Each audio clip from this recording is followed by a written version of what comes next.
মঙ্গলবার দিল্লির সমাবেশে প্রদ্যোৎ কিশোরের আমিত্বের বড়াইকে নিয়ে রাজ্যের সাধারণ মানুষের মধ্যে কৌতুক তির্যক হাসি। মথা সুপ্রিমোর আগরতলা উদয়পুর তেলিয়ামুড়ার মালিক কে, এমন প্রশ্ন এবং স্বাগতোক্তিতে উত্তর স্বরূপ সেসব নিজের দাবি করার ঘটনায় মথা সুপ্রিমোকে নিয়ে শুরু হয়েছে ঠাট্টা ইয়ার্কি। কৌতুক স্বরূপ কতিপয় আগরতলাবাসীর পোস্ট অফিসের মাধ্যমে প্রদ্যোৎ কিশোরকে ভাড়া দেওয়ার রসাত্মক উদ্যোগ। পাহাড় ছিল একটা সময় বামেদের অভেদ্য দুর্গ। 2018-তে সে দুর্গ ভেঙে চুরমার। সেবার বামেদের মুখের গ্রাস কেড়ে নিয়েছিল আইপিএফটি। তবে থানসার ডাক সহ অসংখ্য প্রতিশ্রুতির ভিত্তিতে 21-এ পাহাড়ে নতুন রাজনৈতিক সমীকরণে মথার উত্থান এবং এডিসি দখল। কিন্তু পাহাড়বাসীর অভিযোগ, এ পর্যন্ত মথার দেওয়া প্রতিশ্রুতির বিন্দু বিসর্গও পূরণ হয়নি। উল্টো এডিসির ক্ষমতাসীন দলের নেতৃত্ব শহরমুখী অবস্থায় আরাম আয়েশে অধিক ব্যস্ত বলে জোর প্রচার রয়েছে। ফলে পাহাড়ে মথার জনসমর্থনে এই মুহূর্তে চরম ভাটা পড়েছে বলেও রাজনৈতিক বিশেষজ্ঞ মহল মনে করছেন। তাতেই মথার প্রতিষ্ঠাতা নেতা প্রদ্যোৎ কিশোর দেববর্মার কাল ঘাম ছুটেছে বলে বিশেষজ্ঞরা মনে করছেন। এমনকি মথার প্রতিষ্ঠাতা নেতার চাপের রাজনীতি এখন প্রধান শরিক বিজেপি খুব একটা পাত্তা দিচ্ছে না বলেও রাজনৈতিক তথ্যভিজ্ঞ মহলের গুঞ্জন রয়েছে। আর তাতে এবার তিপ্রাসা একর্ড কার্যকর করা সহ একগুচ্ছ দাবিতে মঙ্গলবার দিল্লির যন্তর মন্তরের সামনে বিক্ষোভ সভা সংগঠিত করেছে তিপ্রা মথা।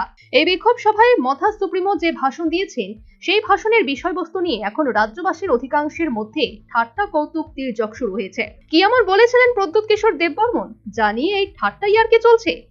সেই বক্তব্যটা একবার শুনে নেওয়া যাক। আগরতলার মালিক কে? এই আগরতলার মালিক আমি, প্রদ্যোৎ বিক্রম মালিক কে? তেলিয়ামুড়ার মালিক কে? আমি, প্রদ্যোৎ বিক্রম মালিক কে? কাঞ্চনপুরের মালিক কে? আমি, प्रद्योत विक्रम मालिक क्यों? मालिक मालिक होता है, जो किराएदार है वो मालिक नहीं बनता है, वो किराएदार होता है। তবে এটা কিন্তু ঠিক, এই ভাষণে প্রদ্যোৎ কিশোর দেববর্মন কিন্তু আগরতলা, তেলিয়ামুড়া বা কাঞ্চনপুর কোনো বিশেষ জাতিগোষ্ঠীর মালিকানাধীন বলে দাবি করেননি। যা করলেন তা পুরোটাই নিজের বলে। তবে তার এমন দাবিতেও কিন্তু রাজনৈতিক বিশেষজ্ঞ মহলে নানা জল্পনা কল্পনা শুরু হয়েছে। প্রদ্যোৎ কিশোর দেববর্মা দিল্লির সভায় যে বক্তব্য পেশ করেছেন, তা নিজের আখের গোছানোর সমষ্টিগতভাবে ব্যক্তিগত আখের গোছানোর কৌশল বলে রাজনৈতিক তথ্যবিজ্ঞ মহলে মনে করছে। তবে যাই হোক, প্রদ্যোৎ কিশোর দেববর্মনের এমন বক্তব্যে কিন্তু রাজ্যের অধিকাংশ সাধারণের মধ্যে নানা তির্যক কৌতুক ঠাট্টা শুরু হয়েছে। এমনকি এমন আচরণে বহুলাংশে হাসির রোল পড়েছে। একই সাথে চলছে ইয়ার্কি। আর সেই ইয়ার্কি ঠাট্টা স্বরূপ বুধবার একাংশ আগরতলাবাসী পোস্ট অফিসে গিয়ে প্রদ্যোৎ কিশোর দেববর্মনকে মানি অর্ডার করে ভাড়ার টাকা পরিশোধ করতে গেলেন। তখনও তাদের ঠোঁটে ছিল এক চিলতে দুষ্টু মিষ্টি হাসি। যে আমরা আগরতলাবাসী নাকি ভাড়াটিয়া, এই কথা বলেছেন আমাদের মুকুটহীন রাজা শ্রী প্রদ্যোৎ কিশোর মাণিক্য বাহাদুর। মানে অবাক করার বিষয়। তো আমরা নতুন করে জানতে পেরেছি ওনার মুখ থেকে যে উনি আগরতলার মালিক এবং আমরা নাকি ভাড়াটিয়া। তো সেই জন্য আমরা আজকে এখানে এসেছি ওনাকে আমাদের ভাড়া, যেটা প্রদেয় ভাড়া আছে, ভাড়াটা আমরা ওনাকে প্রদান করতে চাই এবং বলতে চাই যে আপনার আর কত ভাড়া আমরা দিতে লাগবে, আপনি একটু আমাদেরকে পাঠিয়ে দেবেন আমাদের অ্যাড্রেসে যে কত ভাড়া বকেয়া আছে। তো সেটাই আমি ওনাকে একটা বার্তা পাঠাতে চাই এবং কিছু ভাড়া আমরা ওনার জন্য নিয়ে এসেছি আমরা।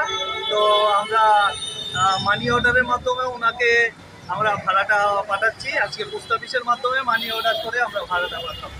তো এমনকি প্রদ্যোৎ কিশোরের আমিত্বের এই বড়াইয়ে একাংশ সাধারণ প্রবাদ বচন স্মরণ করছেন। এই মুহূর্তে তারা যে প্রবাদ আওড়াচ্ছেন তা হলো, বেহায়া বলে রাজ্যটা আমার। যাই হোক, প্রদ্যোৎ কিশোর বর্মনের মালিকানা বিষয়ক এই ধরনের বড়াইকে নিয়ে রাজ্যের সর্বসাধারণের মধ্যে হাসি ঠাট্টা ইয়ার্কি শুরু হয়েছে। সেই ইয়ার্কি স্বরূপ একাংশ আগরতলাবাসী এদিন পোস্ট অফিসের মাধ্যমে মানি অর্ডার করে প্রদ্যোৎ কিশোর দেববর্মনের কাছে ভাড়াটিয়া হিসেবে ভাড়ার টাকা পাঠালেন। তবে বিশেষজ্ঞরা যা বলছেন সে বিষয়ে একটা কথা কিন্তু ঠিক। সংশ্লিষ্ট বক্তব্যে প্রদ্যোৎ কিশোর দেববর্মন কিন্তু বিভিন্ন অঞ্চলসমূহ কোনো বিশেষ জাতিগোষ্ঠীর বলে দাবি করেননি। তা করেছেন নিজের বলে এমন দাবিতে স্বভাবতই প্রদ্যোৎ কিশোর দেববর্মন এবার সমষ্টিগতভাবে ব্যক্তিগত আখের গোছানোর ব্যাপারে বিশেষ উদ্যোগী হয়েছেন বলে রাজনৈতিক বোদ্ধা এবং সংশ্লিষ্ট তথ্যবিজ্ঞ মহল মনে করছেন। এমনকি রাজনীতিবিদ হিসেবে বর্মনের এমন বক্তব্য গণতান্ত্রিক রাষ্ট্রে রাজনৈতিক অপরিপক্কতার নিদর্শন বলেও বিশেষজ্ঞরা মনে করছেন। Bureau report, news vanguard.